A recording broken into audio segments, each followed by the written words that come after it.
Lokal.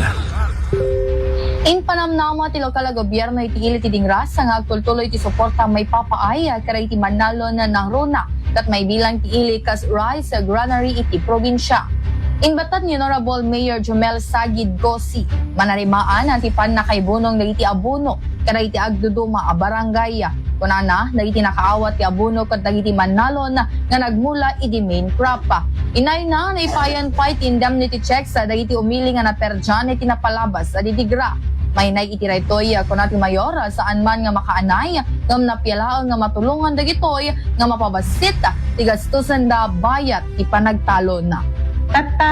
Ma'am, madama iti distribution ti department ti MAUCOM, Municipal Agriculture Office iti fertilizers. Actually last week pa nga nag-start tuloy-tuloy simultaneous atay kamkama kami digij fertilizers nga ikan tayo digiti Manalon tayo ti fertilizers nga nagmula idi main trap.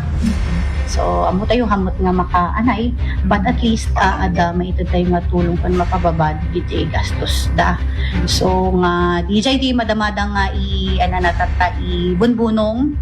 Aside from that na DJ PCIC nagibunong kami pa iti indemnity checks nabunungan DJ i-check DJ na perde iti crops na hindi napalabas. Yes. Para iti IFM News, Idol Bernadette Toledo, Tatak, IFM. IFM News. IFM News. IFM News.